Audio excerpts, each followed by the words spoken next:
kapasitas luasan dan masalahnya cukup besar, terlihat sudah skala nasional. Apakah memang sesulit itu gitu Pak Murni? Karena secara fisik kan kelihatan ini barangnya nih. Ya. Ada limbah berupa aspal, gitu ya kan? Siapa sih perusahaan-perusahaan yang bergerak kaitan seperti limbah tersebut?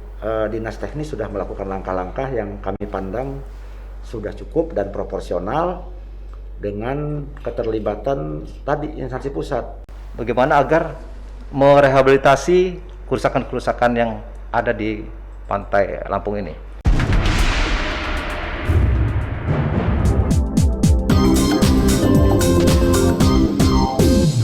Masyarakat Lampung geger dengan penemuan limbah berwarna hitam pekat mirip aspal di Teluk Lampung. Tidak tanggung-tanggung, limbah ini mencemari garis pantai di sejumlah kabupaten di Provinsi Lampung. Mulai dari Kabupaten Tanggamus, Sawaran, Badar Lampung, bahkan sampai di Kabupaten Lampung Selatan. Limbah tersebut berdampak buruk pada berbagai aspek, mulai dari rusaknya habitat hewan laut hingga mengakibatkan kematian ikan dan satwa lainnya. Selain itu, industri pariwisata pun ikut terdampak karena banyak pengunjung yang akhirnya takut ke pantai. Dari data yang ada, penemuan limbah hitam itu bukan kali pertama terjadi di wilayah Teluk Provinsi Lampung. Dari mana asal limbah tersebut? Nah, untuk membahas hal ini, kita mengundang dua narasumber di acara Kupas Podcast dengan tema limbah hitam di Teluk Lampung. Narasumber pertama, Kepala Dinas Komunikasi Provinsi Lampung, Pak Ganjar Jationo SEMAP. Apa kabar Pak Ganjar? Selamat siang semuanya. Alhamdulillah kabar baik Pak Otang. Terima kasih Pak Ganjar sudah hadir di studio Kupas Podcast. Kemudian narasumber yang kedua, PLT Kepala Dinas Lingkungan Hidup Provinsi Lampung, Dr. Murni Rizal MSI. Terima kasih. Apa kabar Pak Murni? Assalamualaikum, selamat siang nih. Sehat selalu nih Pak Otang. Sehat ya Pak Murni ya? Tadi kalau dokter itu dokter Andeset. Oh gitu, dokter. Baik, terima kasih Pak Murni. Yeah. Nah, sebagaimana tadi pengantar yang kita sampaikan, bahwasanya memang dalam beberapa minggu belakangan ini masyarakat kita cukup heboh kasus adanya limbah hitam di Teluk Lampung ini menyita perhatian publik Lampung. Nah, ini sebenarnya limbah apa? Jika dilihat dari tekstur maupun mungkin sudah ada hasil lab terkait limbah tersebut. Mungkin dari Pak Murni dulu, silakan Pak. Terima kasih nih Pak Otang, berkaitan dengan limbah yang mencemari pantai ataupun teluk pesisir Lampung. Pada kesempatan ini ya artinya bahwa yang sudah kita lakukan untuk memonitoring dan juga sampai ke lapangan untuk masalah limbah ini sudah kita koordinasikan dengan KLHK, Mabes Polri, terus kita koordinasi juga dengan Polda kemarin ini dengan Migas. Oke. Apa sih sebenarnya yang terjadi? Apa sih sebenarnya penyebabnya? Nah ini kami sudah kemarin melakukan rapat Gakum tingkat Provinsi Lampung bahwa berdasarkan apa yang sudah kita turun ke lapangan, ini kita membagi tugas.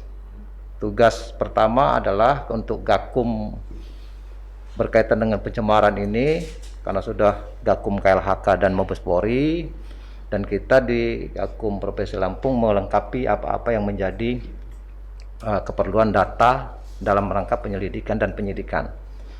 Dan kedua, kita juga sudah rapat kemarin itu bahwa untuk di tingkat provinsi kita sudah membuatkan nota dinas juga laporan ke Pak Gubernur, Pak Sekda bahwa untuk di provinsi ini kita menginventarisir apa-apa saja kerusakan ataupun juga akibat dari pencemaran ini, dan nanti akan kita menjadi agenda kita untuk bahan Pak Gubernur, bahwa kita juga akan meminta untuk ketika pelakunya ataupun pencemarnya nanti ditemukan, itu untuk bagaimana agar merehabilitasi kerusakan-kerusakan yang ada di pantai Lampung ini.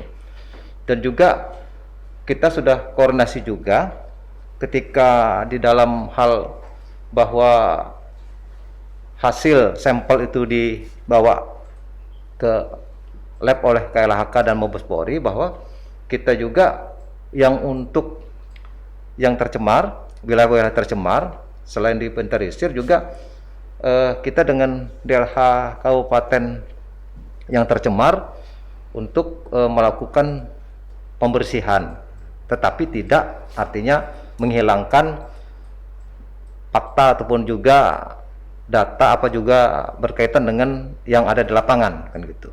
Jadi itu kita juga berkoordinasi untuk agar masyarakat jangan resah, karena pencemaran ini apa sih action kita gitu. Ini yang sudah kita lakukan. Dan juga untuk langkah-langkah lebih lanjut dari hasil rapat kemarin, kita untuk DKP itu nelayan-nelayan dan apa itu tambak-tambak masyarakat yang rusak ataupun juga yang tercemar, ini juga kita data. Termasuk dari kemarin itu kita KSDA dan TNBBS ya, yang berkaitan dengan cagar alam laut di pesisir pantai di pesisir barat. Mungkin itu pertama langkah-langkah kita sementara ini. Ada berapa daerah ini Pak Murni yang kemarin itu tercemar limbah hitam itu, lalu seberapa besar limbah yang ditemukan di lapangan? Kalau kita melihat ataupun juga laporan dari kabupaten, itu pertama itu Lampung Timur, Lampung Selatan, Sawaran, Tanggamus, dan pesisir barat. Nah, pesisir barat ini kemarin juga melaporkan bahwa limbah ini sudah cukup meluas ke wilayah tersebut. Walaupun pada saat di monitor itu di akhir Agustus itu sudah berada di situ. Jadi artinya dari Lampung Selatan, Lampung Timur, Lampung Selatan, Tanggamus, dan Pesawaran itu kayaknya sudah agak ada kesamaan waktu gitu. Dari semenjak bulan Agustus akhir. Oh. Tapi kita mendapat laporan dari kabupaten itu awal September ya, artinya di sekitar tanggal 4, tanggal 5. Terus itu kita rekap laporan tersebut dan kita naikkan nota dinas ke Pak Gubernur melalui Pak Sekda. Terus kita menyurati ke Balai Besar Gakum di Sumatera. Itu juga kita koordinasi kontak person ke Gakum KLHK ke Bupinda. Jadi artinya surat masuk kita kirim tanggal 10.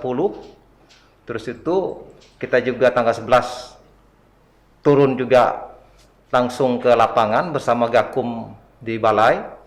Nah, tapi ini karena kapasitas luasan dan masalahnya cukup besar, maka kita minta KLHK untuk bisa secara optimal untuk bisa melihat ini masalah yang perlu ditangani, karena ini terlihat sudah skalanya skala nasional. Nah, alhamdulillah pada hari Selasa tim Gakum dari koordinasi kita Minggu Senin itu turun, karena dari hari Sabtu kita sudah turun tim, itu tadi kita laporkan, informasikan ke Gakum KLHK, ini kapasitasnya udah melebihi gitu loh, melebihi kapasitas DLH Lampung, bahasanya kan gitu. Iya, nah, ini karena kita sebarannya luas. Iya, gitu ya? satu luas, kedua untuk uji laut dan limbah LB3 ini yang punya pusat gitu. KLHK Sorry, pusat. saya mau pastikan Pak Murni, apakah limbah yang dibuang ini masuk limbah B3? Kalau kelihatannya seperti itu, cuman uji labnya nanti gitu. Karena untuk uji lab ini kan seperti tadi, misalnya ciri limbahnya seperti hitam segala macam. Kita nggak berani juga menyebutkan sejenis aspal kan gitu, karena ini kewenangan nanti lab yang punya kapasitas. Cuman masyarakat umum berasumsi karena teksturnya seperti aspal, Ya. akhirnya menyimpulkan Betul. seperti limbah aspal Ya, gitu ya, ya. betul. Tapi kalau mengenai konkretnya hasilnya belum, masih ya, ya. menunggu hasil uji labnya gitu ya, Pak betul, Murni. Pak, ya. Nah, kemudian karena ini luas, berarti ini kan banyak limbahnya nih, ya Pak Murni ya. Ya. Berarti apa namanya itu karena dengan beberapa daerah gitu. Nah, kemudian dampak yang ditimbulkan terhadap lingkungan di sekitar limbah itu apa saja hasil temuan dari dinas itu sendiri, Pak Murni? Kalau kita hasil monitor kita itu masih sementara ini kan limbah ini ke pantai kan gitu ya. Terus itu masih ada di sekitar pantai yang bisa terlihat gitu kan. Tapi kita kan belum melihat yang agak di tengah ataupun juga limbah yang masih di seputaran laut. Nah ini maka kita minta artinya KLHK dan Mabes Polri untuk melihat secara utuh kami ini menyiapkan apa-apa yang harus kami lakukan, termasuk seperti tadi ini laporan dari Dinas Lingkungan Hidup Tanggamus. Ini mereka sudah melakukan aksi-aksi untuk bersih-bersih. Nah, minta petunjuk dengan kita berdasarkan hasil rapat kita kemarin itu jangan dihabiskan semua, tapi sisakan untuk disimpan dan barang bukti. Iya, jadi barang bukti untuk biar jangan sampai ini dan dikubur. Jadi untuk pengamanan ininya dikubur agar seperti di rapat koordinasi kemarin ya kita juga belum tahu nih parameter yang sudah dibawa ke lab itu sudah memenuhi keinginan belum. Siapa tahu nanti ada parameter lain yang diperlukan. Ini yang butuh kita artinya persiapkan juga. Seperti kita di lab kita itu kita simpan juga bahan yang sudah kita turun ke lapangan itu. Nah, kita ada dapat informasi nih Pak Murni. Kalau kemarin limbah hitam itu menyebabkan ikan mati, ya kan? Bahkan termasuk ada saya lihat juga itu seperti gambar penyu juga ikut mati. Apakah seperti itu temuan tim di lapangan? Ya kalau di lapangan itu kan untuk mengenai laporan ada seperti itu. Tetapi untuk yang di turun ke lapangan kemarin itu utamanya adalah sampel sampel yang penyebab pencemar gitu. Iya, mengambil sampel dan melakukan proses pembersihan seperti itu Pak Murni? Enggak, pembersihan belum. Pembersihan mungkin kita yang secara terkoordinasi untuk melakukan itu. Tetapi untuk tidak juga melanggar agar barang bukti ini hilang gitu. Karena ini kalau nanti terjadi hal-hal lain kan ini yang perlu kita inikan di kabupaten yang tercemar itu. Nah, terus sudah dilakukan proses pembersihan belum semua terhadap material yang dianggap itu limbah, Pak Murni? Ya kalau secara informal kita sudah melakukan, tapi untuk langkah lebih lanjut nanti akan kita buatkan surat ataupun juga mungkin Zoom meeting dengan DLH Kabupaten, karena dengan ukuran-ukuran bahwa ya limbah itu jangan dihabiskan gitu, karena itu juga nanti menjadi bahan kita ketika diperlukan kan gitu. Tetapi untuk bagaimana agar masyarakat itu tidak resah, kita harus melakukan action untuk bahwa yang tercemar ini ya tidak berdampak kepada masyarakat. Nah, tetapi untuk langkah-langkah di dalam perjalanan ini juga kita menginventarisir seperti Dinas Kelautan dan Perikanan menginventarisir mengenai nelayan ataupun wilayah-wilayah tambak ataupun juga wilayah-wilayah yang berkaitan dengan ikan tangkap ini di mana saja. Begitu juga dengan mangrove. Mungkin kita kan belum tahu ini. Seperti mangrove ini kan limbahnya ke pantai. Itu kan ada yang sampai ke pantai menjadi gumpalan-gumpalan. Nah, ini kan kita juga belum tahu yang ada di lautnya sendiri. Mungkin ada yang terendam dan ke bawah Sehingga kita khawatirkan bukan hanya biota laut tapi mangrove-nya juga. Itu. Ini juga kita lakukan inventarisasi dan harapan kita awal ini adalah untuk bagaimana agar pemulihan semampu kita dulu. Sambil nanti kita harapannya ya KLHK mempunyai perhatian khusus terhadap pencemaran yang ada di kita ini. Ini yang penting menjadi agenda kita untuk ke Pak Gubernur, ke KLHK. Oke, ini dengan Pak Ganjar ini. Sejauh ini Pak Ganjar, apa langkah konkret yang dilakukan oleh pemerintah daerah untuk menyelesaikan persoalan ini? Ya, terima kasih. Seperti yang sudah dipaparkan oleh Dinas Teknis yang terkait langsung dengan penanganan dugaan pencemaran limbah perairan Lampung ini, sudah sangat jelas sikap pemerintah, sudah turun ke lapangan, sudah berkoordinasi, sudah melakukan inventarisasi, kan gitu ya. Dan dalam berbagai kesempatan kita merujuk kepada beberapa pernyataan Pak Gubernur. Pak Gubernur pada intinya berkomitmen untuk tetap menjaga perairan Lampung ini tetap tetap bagus gitu ya. Dan ada peristiwa ini, Dinas Teknis sudah melakukan langkah-langkah yang kami pandang sudah cukup dan proporsional dengan keterlibatan tadi instansi pusat gitu. Dan semua proses ini masih dalam proses mungkin ya masih inventarisasi, masih pengumpulan bahan dan keterangan, pengumpulan fakta-fakta di lapangan yang secara sangat berhati-hati dan cukup profesional. Kita juga memang melibatkan karena kapasitas masalahnya cukup besar. Memang ini kewenangannya alat ujinya pun ada di wilayah Sumbaksel ya, Gakum wilayah Sumbaksel untuk KLKH, Mabes Polri juga sudah turun gitu kan. Sejauh ini penanganan sudah dilakukan.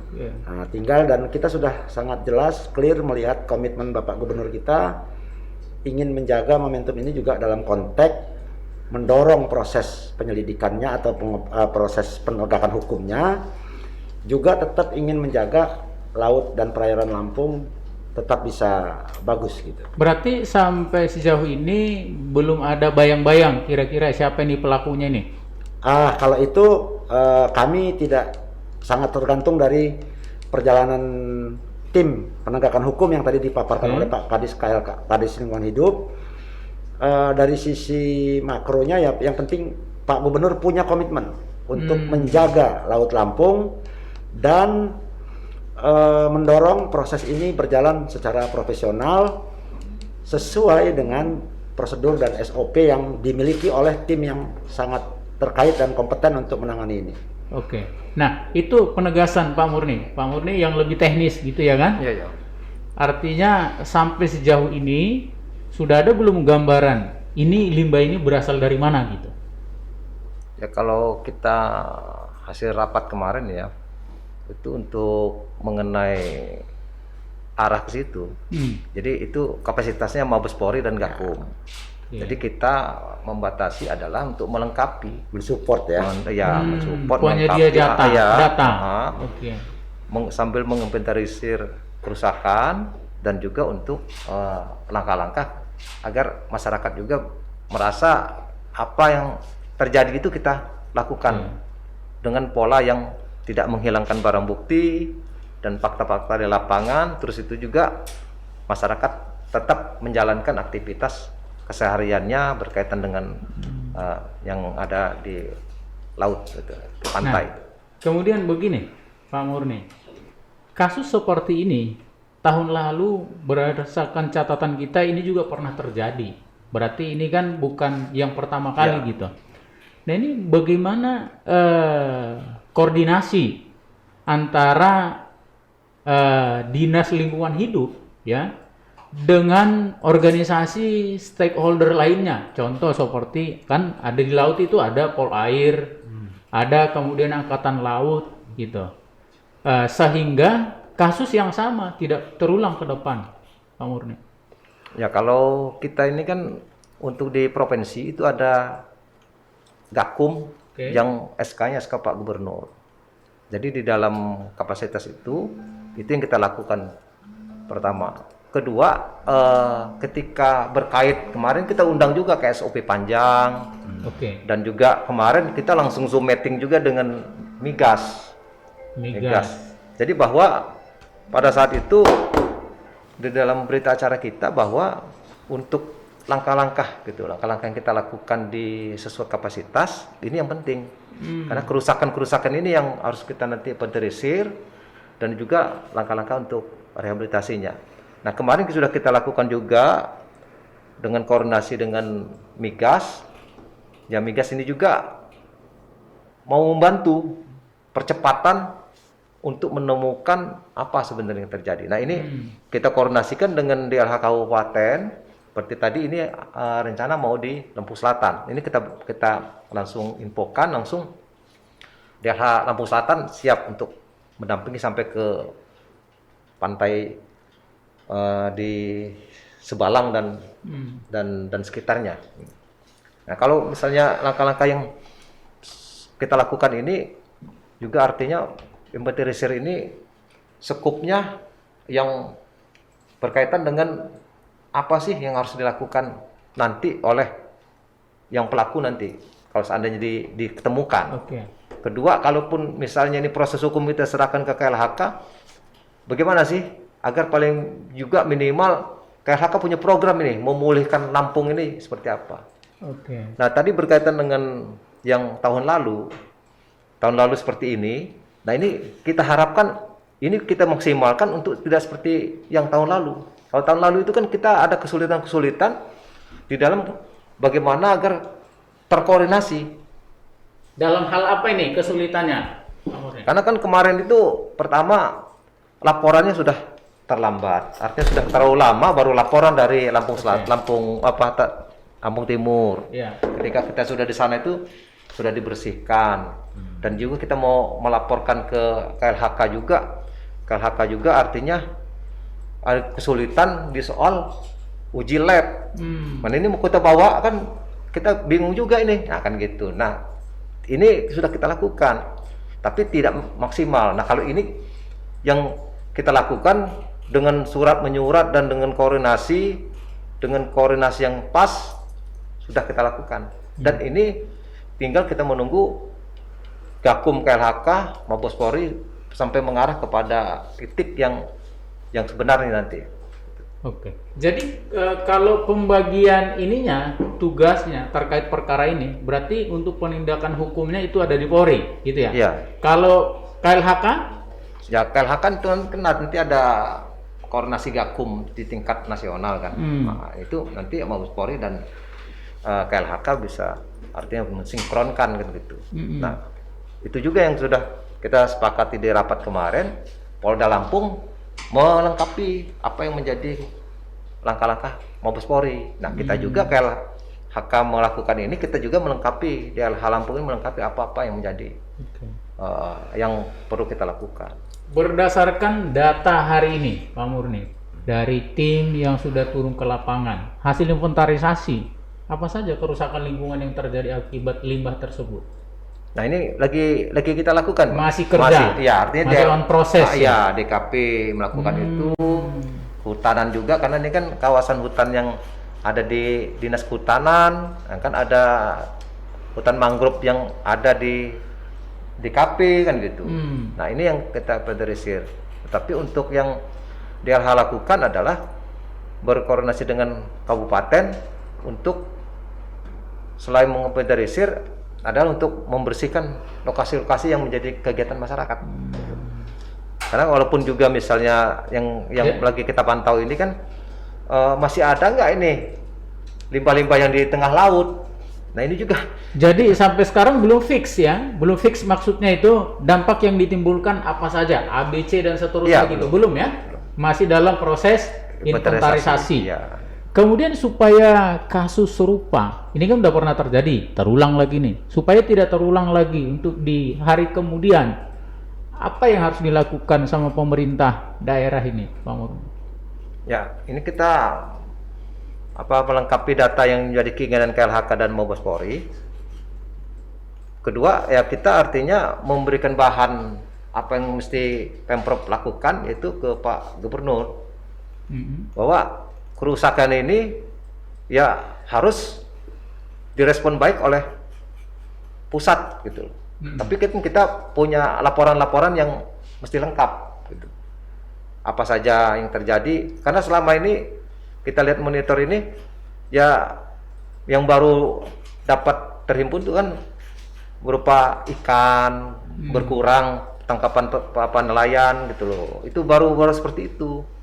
Ya belum misalnya tadi kalau mangrove yang kena limbah ini kan nggak mungkin sehari 2 hari dia mati. Mungkin bisa saja itu sebulan 2 bulan kemudian mati. Nah ini juga masih dalam monitor kita sampai seperti itu.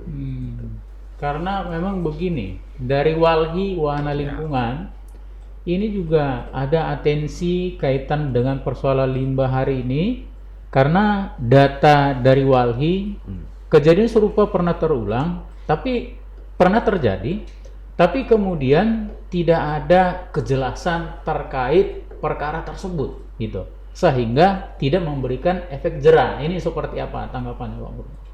Ya kalau waktu itu memang dari sumber pencemarnya nggak bisa ketemu. Nggak ketemu. Ya artinya data yang kita lengkapi itu nggak seperti itu. Karena di soal kapasitas juga, kapasitas kita di Gakum kita kan ya kuncinya kan di Polda, kan gitu artinya. Tetapi ini kan data-data pendukung juga harus kita sinkronkan gitu. Berarti ada kemungkinan juga Pak Ganjar tahun ini juga bisa nggak ketemu juga. Kalau melihat cara merespon, Ya. kemudian bantuan teman-teman media ini juga bisa terpublikasi. Ya. Dan tadi prosedurnya memang harus, karena ini kan perkaranya agak khusus ya. Untuk membuktikan misalnya pencemaran laut tercemar itu juga bukan perkara mudah kan gitu. Ya. Laut mungkin punya ambang batas tersendiri untuk sampai batas mana dia dibilang tercemar kan gitu.